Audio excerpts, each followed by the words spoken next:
Hello students, welcome to Halkenstein. তো আমরা সবাই নর্মালি অনেক পড়ালেখা করি, বাট আমাদের একটাই চিন্তা থাকে যে আমরা যেটা পড়ছি সেটা আদৌ আমাদের জন্য উপযুক্ত কিনা বা আমাদের জন্য আদৌ ইফেক্টিভ কিনা। এই ইফেক্টিভিটি নিয়ে আমাদের সবার একটা হিউজ কি বলবো, আমাদের কনফিউশন থাকে। তো এই কনফিউশনটাকেই আজকে আমরা এই ছোট কিছু গাইডলাইনের মাধ্যমে দূর করার চেষ্টা করব। চলো শুরু করা যাক। ইফেক্টিভিটি বলতে বেসিক্যালি কি বোঝায়? তুমি পড়ালেখা করছো, ঠিক আছে? এখন তোমাকে একটা জিনিস চিন্তা করতে হবে, সেটা হচ্ছে তুমি যেটা পড়ছো সেটা আদৌ তোমার জন্য দরকারি কিনা। প্রথমেই আসি কোয়েশ্চেন অ্যানালাইসিস। আমরা যেটা ভুলটা করে থাকি যে আমরা আমরা যখন হাইলি মোটিভেটেড হই তখন আমরা যে ভুলটাই ম্যাক্সিমাম টাইমে করি সেটি হচ্ছে আমরা একসাথে সব কিছু পড়া শুরু করে দেই, যেইটি কখনোই আসলে করা উচিত না। তোমাকে সিলেক্টিভলি পড়তে হবে। বইতে যা আছে সবই কিন্তু তোমার জন্য ইম্পর্টেন্ট না। তোমাকে প্রথমে কোয়েশ্চেন অ্যানালাইসিস করতে হবে। যদি তুমি একাডেমিকের হয়ে থাকো তাহলে প্রথমে তোমাকে যেটা দেখতে হবে সেটা হচ্ছে বিগত বছরের বোর্ড কোয়েশ্চেনগুলো তোমাকে সলভ করতে হবে। সলভ করলে তুমি একটা জিনিস বুঝবা যে কোন কোন পোর্শন থেকে সব থেকে বেশি কোয়েশ্চেন এসেছে। তখন ওই কোয়েশ্চেনগুলো যদি তুমি বারবার রিভিশন দিতে থাকো তাহলে জিনিসগুলো তোমার আয়ত্তে চলে আসবে। এখন একটা প্রশ্ন সবার মধ্যে থাকে যে আমি কিভাবে শুরু করতে পারি আসলে, বা আমার কিভাবে এই জিনিসটা আমি নিজের মধ্যে আয়ত্ত করতে পারি। প্রথমে একটা জিনিস তোমাকে মাথায় রাখতে হবে সবার আগে, সেটা হচ্ছে তোমাকে শুরুটা করতে হবে। শুরুটা মনে করো হচ্ছে তুমি এখন পড়ালেখা করতেছো, বা মনে করো তুমি এখন কোনো একটা কাজে বিজি আছো, বা ফ্রেন্ডের সাথে গসিপ করতেছো, বা ফোন চালাচ্ছ। তখন তোমার সাডেনলি মনে হলো যে আমার আসলে পড়া উচিত, কিংবা তুমি হয়তো বা ইউটিউবে একটা মোটিভেশনাল ভিডিও দেখলা, দেখে তোমার হাইলি একটা মোটিভেশন কাজ করছে। তখন তুমি বললা যে কি, আমার এখন অনেক বেশি মোটিভেটেড লাগছে, আমি এখনই পড়া শুরু করে দিব। ঠিক আছে, তুমি পড়া শুরু করলা। এখন পড়া শুরু করার পরে হচ্ছে কি, তুমি 20 মিনিট গেলো, 30 মিনিট গেলো, তারপর আস্তে আস্তে আস্তে আস্তে আস্তে আস্তে তোমার মোটিভেশনটাও কমতে থাকলো। তারপর 30 মিনিট যাওয়ার পর হুট করে তোমার মনে হলো কি, অনেক পড়ে ফেলেছি, এখন আসলে আর পড়তে ইচ্ছা করছে না। তখন তুমি কি করলা? বইটা বন্ধ করে রেখে তোমার ফোনটা হাতে নিলা এবং রিল স্ক্রোল করা শুরু করলা বা ফেসবুক স্ক্রোল করা শুরু করলা। দেন সাডেনলি 2 ঘন্টা 3 ঘন্টা কোথায় চলে গেলো তোমার কোনো আইডিয়াই নাই। তাইলে এই জায়গাতেই কিন্তু আমাদের প্রবলেমটা হচ্ছে। স্যার দেখেন, আপনাকে প্রথমে যে জিনিসটা চিন্তা করতে হবে সেটি হচ্ছে ওয়েন টু স্টার্ট। আমি কখন শুরু করব। আমি যদি বলি বা আমি যদি চিন্তা করি যে আমার পড়াটা শুরু করা উচিত, তাহলে কখন শুরু করব? আমি যদি বলি তাহলে এক্ষুনি শুরু করা উচিত। এক মুহূর্ত সময় আমাকে অপচয় করার মতো নেই। আমাদের ভবিষ্যতের পরীক্ষার কথা বা অ্যাডমিশনের কথা বা আমাদের যে একাডেমিক এক্সাম বা এইচএসসি, সেটা যদি আমরা চিন্তা করে থাকি, এখন কম্পিটিশন অনেক বেড়ে গেছে। আমি যেরকম স্টুডেন্ট বা তোমরা যেরকম স্টুডেন্ট, সেরকম হাজার হাজার স্টুডেন্ট আছে। সবাই পড়াশোনা করছে, সবাই স্বপ্ন দেখে ভালো একটা বিশ্ববিদ্যালয়ে পড়বে, ভালো একটা সাবজেক্টে পড়বে, ভালো একটা ক্যারিয়ার করবে। কিন্তু সবাই কি সেটা পারে? পারছে না। কারা পারছে? যারা পারছে তারা কিছু স্ট্র্যাটেজি ফলো করে। সেই স্ট্র্যাটেজিটা হচ্ছে কি, হোয়েন টু স্টার্ট। এই প্রশ্নটা তুমি নিজেকে করার সাথে সাথে তুমি পড়তে শুরু করবা, বা পড়ার টেবিলে বসে যাবা যে আমি আজকে এইটা পড়বো এবং এটা শেষ করে তারপর উঠবো, শেষ না করে আমি উঠবো না। একটা গোল সেট করবা। গোলটা যদি তোমার থাকে, মনে করো তুমি তোমার পড়ার টেবিলের সামনে বড় করে লিখে দিয়েছো, বা কোনো একটা নোটপ্যাডের মধ্যে লিখলা যে আমি আজকে এই এই টপিকগুলো পড়বো এবং এগুলো শেষ করে দেন আমি পড়ার টেবিল থেকে উঠবো। এটা তোমাকে করতে হবে। তাহলে হোয়েন টু স্টার্ট মানে বলছি যে তুমি একটা গোল সেট করছো, গোল সেট করার সাথে সাথে তুমি পড়তে বসে গেছো এবং সেটা শেষ করে তুমি উঠলা। উঠার পরে নিজেকে একটু রিওয়ার্ড দাও। রিওয়ার্ড মানে কি, তুমি একটা কাজ শেষ করেছো, তুমি একটা গোল পূরণ করেছো। ওই গোল পূরণের জন্য তুমি হতে পারে তুমি 10 মিনিট মোবাইল স্ক্রোল করলে, বা 10 মিনিট হাঁটাহাঁটি করলে, বা 10 মিনিট ফ্রেন্ডের সাথে গসিপ করলে। ওটা হচ্ছে নিজের জন্য একটা রিওয়ার্ড। এটা পেলে তোমার পরের গোলের জন্য আরেকটু মোটিভেশন কাজ করবে। তাহলে হোয়েন টু স্টার্ট এটা বোঝা গেল। এরপর আসি হাউ টু স্টার্ট। আমরা আসলে বুঝতেই পারি না যে কোনটা দিয়ে শুরু করব। তোমাকে একটা জিনিস করতে হবে, সেটা কি জানো? Sort analysis. সেটাকে বলে সর্ট অ্যানালাইসিস। এস এ হচ্ছে স্ট্রেংথ, ডাব্লিউ তে হচ্ছে উইকনেস, ওতে হচ্ছে অপরচুনিটি,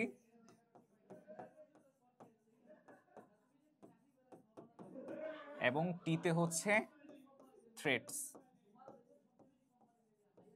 ঠিক আছে, তোমাকে নিজের উপর একটা সর্ট অ্যানালাইসিস করতে হবে। তুমি যদি নিজের উপর একটা সর্ট অ্যানালাইসিস করো, মনে করো হচ্ছে তোমার উইক পয়েন্টগুলো তুমি বের করলা, স্ট্রং পয়েন্টগুলো বের করলা। মনে করো হচ্ছে তুমি ফিনান্সে ভালো, অ্যাকাউন্টিং একটু খারাপ, মার্কেটিং একটু ভালো, ম্যানেজমেন্টের থিওরি বোঝো না। এই যে তুমি যেগুলো পারো বা যেগুলো ভালো বুঝো সেটা আইডেন্টিফাই করলা, যেগুলো একটুতে তোমার দুর্বলতা আছে সেগুলো একটু আইডেন্টিফাই করলা। এটাকেই বলা হচ্ছে তোমার সর্ট অ্যানালাইসিস। সর্ট অ্যানালাইসিস করলে তোমার কি হবে, এই যে হাউ টু স্টার্ট তুমি জিনিসটা বুঝে যাবা।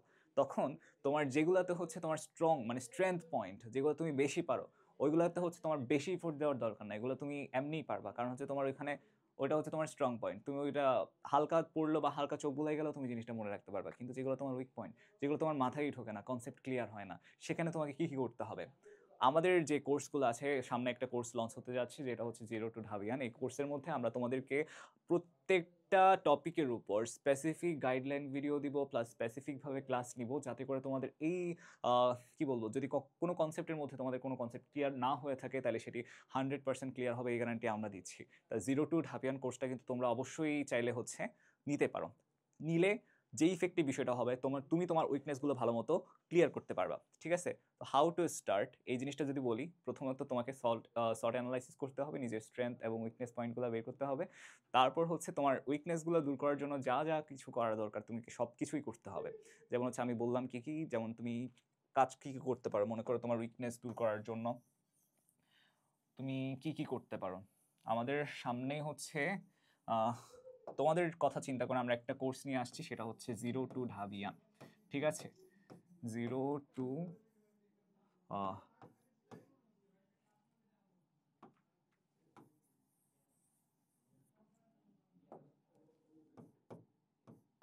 ঢাবিয়ান।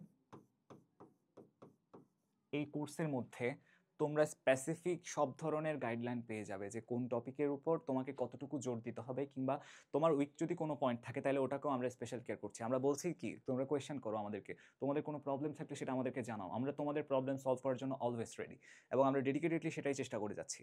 তো একটা জিনিস তোমাদেরকে বলি, যদি তোমাদের উইকনেস বা কোনো একটা প্রবলেম বুঝতে আমাদের সমস্যা হয়, তাহলে আমাদের গ্রুপ আছে, তোমরা গ্রুপের মধ্যে অবশ্যই জানাবে, সেটা আমাদের এক্সপার্টরা আছে, সেটা অবশ্যই তারা সলভ করে দিবে।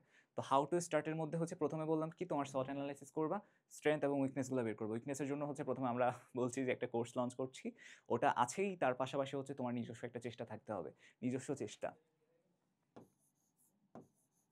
বা সেলফ যে গাইডেন্স বলে, নিজের চেষ্টা।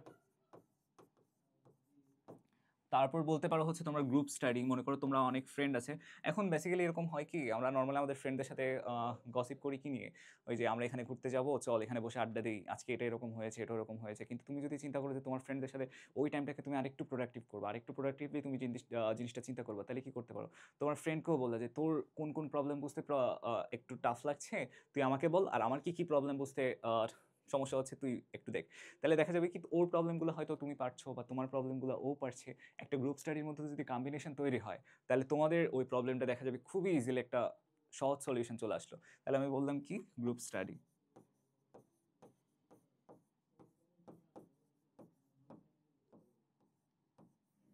ঠিক আছে?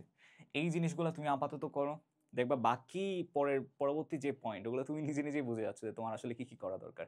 ঠিক আছে? তাহলে হাউ টু স্টার্টটা গেল। তারপর হচ্ছে মেক স্লটস। আমরা বেসিক্যালি কি করি, এই যে এক নাগারে অনেকক্ষণ ধরে পড়তে থাকি, বাট আমাদের ব্রেনের না একটা হরমোন আছে, হরমোনটার নাম হচ্ছে সেরাটোনিন। সেরাটোনিনটা যদি মানে নিঃসৃত হয়, তাহলে দেখা যায় যে কি একটা জিনিস পরপর পরপর হচ্ছে আমাদের মোটিভেশন কাজ করে। কিন্তু এটার পরিমাণটা যদি কমে যায়, তাহলে দেখা যায় যে আমরা ওটার প্রতি আগ্রহ হারিয়ে ফেলছি। তার মানে হচ্ছে, মনে করো তোমার 1 ঘন্টা পড়তে বসলে, ঠিক আছে, 1 ঘন্টা শেষ হয়ে গেল, তারপর হচ্ছে আস্তে আস্তে আস্তে আস্তে তোমার মোটিভেশন লেভেলটা ডাউন হতে থাকে। তখন কি করতে হবে, তখন তোমার আর পড়ার দরকার নেই, তুমি 1 ঘন্টায় পড়বা, 1 ঘন্টা ভালো মতো পড়বা। ঠিক আছে? ভালো মতো মানে হচ্ছে একদম মনের মধ্যে জিনিসটাকে নিয়ে 100% ডেডিকেশন দিয়ে তুমি জিনিসটা পড়বা। তারপর মনে করো তুমি 10 মিনিট বা আধা ঘন্টার ব্রেকও যদি নাও, আধা ঘন্টা পরে তুমি আবার ঠিক সেম এনার্জেটিক ফিল করবা, যেটা তুমি 1 ঘন্টা আগে, মানে পড়ার আগে তুমি যেটা ফিল করেছিলে, যে মোটিভেশনটা তুমি ফিল করেছিলে, ঠিক সেম মোটিভেশনটাই তুমি ফিল করবা যদি তুমি 30 মিনিট ব্রেক নিয়ে পড়ো। তার মানে তোমাকে স্লটটা ডিভাইড করতে হচ্ছে, যে আমি এতক্ষণ পড়বো, এতক্ষণ গ্যাপ নিব, আবার এতক্ষণ পড়বো, আবার এতক্ষণ গ্যাপ নিব। কন্টিনিউয়াসলি পড়লে তোমার ব্রেনের উপর একটা প্রেশার পড়বে, যে কারণে তুমি হয়তো বা পড়াটা মনে রাখতে পারবে না। ঠিক আছে? আশা করি এই জিনিসটা বুঝতে পেরেছো। তারপর আসি হচ্ছে কিপ রাইটিং। আমাদের বাংলা ভাষায় একটি কথা আছে, সেটা হচ্ছে একবার পড়া 10বার পড়া একবার লেখার সমান। তার মানে তুমি যদি পড়ার সময়, আমি বলছি না তোমাকে নোট করে করে পড়তে হবে, বা তোমাকে অনেক সুন্দর একটা নোট বানাতে হবে, এরকম নোট বানানোর কোনো দরকার নাই। তুমি জাস্ট রাফ, আমি রিডিং পড়ছি, রিডিং পড়ার সাথে সাথে ফার্স্ট আমি এই জিনিসটা লিখে ফেলছি, তখন কি হবে, ওই জিনিসটা তোমার ব্রেনের মধ্যে বা তোমার মেমোরির মধ্যে জিনিসটা খুবই তাড়াতাড়ি অ্যাবজর্ব হয়। তখন যেটা হয়, তুমি ভবিষ্যতে যদি কখনো মনে করো তুমি এক্সাম হলে আছো, ব্ল্যাঙ্ক হয়ে গেছো, রিকল করতে পারছো, তখন তুমি যদি একটু চিন্তা করো, একটু ডিপলি ভাবো, তখন ওই জিনিসটা তোমার খুবই ইজিলি মনে পড়বে। তাই বলছি, বারবার লিখবা। ঠিক আছে? তুমি একটা পড়া পড়লা, পড়ার সাথে সাথে মনে করো তুমি দেখে দেখেও লিখছো, দেখে দেখে লিখলেও সেটা মাথার মধ্যে খুব ভালো মনে থাকে। তাইলে কিপ রাইটিং। তারপর হচ্ছে মেক এ রিভিশন প্ল্যান। আমরা যেটা করি নর্মালি হচ্ছে, আমরা পড়ি, পড়ার পরে হচ্ছে আর রিভাইজ দিই না, বইটা ফেলে রাখি ওই জায়গায়। তাহলে যেটা হয় একটা টাইম পিরিয়ডের পর জিনিসটা আস্তে আস্তে আস্তে আস্তে আমাদের মাথা থেকে ছুটে যেতে পারে। তাহলে তো এটা করতে হবে, তুমি আজকে পড়লা একটা টপিক, আজকের পর মনে করো হচ্ছে 4 দিন বা 5 দিন পর তুমি আবার 30 মিনিট টাইম নিলে আজকের পড়াটা একটু রিভাইজ করার জন্য।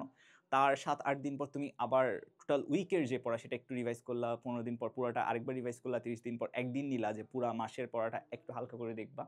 এভাবে যদি তুমি করতে থাকো, দেখবা তোমার কোনো ধরনের পড়া মাথা থেকে ছুটে যাচ্ছে না। আর এই ধরনের যে কোনো গাইডলাইন বা তোমাদের যে কোনো প্রবলেমের সলিউশন দেওয়ার জন্য আমাদের এই জিরো টু ঢাবিয়ান যে কোর্সটা আছে, এখানের মধ্যে আমরা অনেকেই কাজ করে যাচ্ছি। তোমাদের সমস্যার জন্যই হচ্ছে আমরা আছি।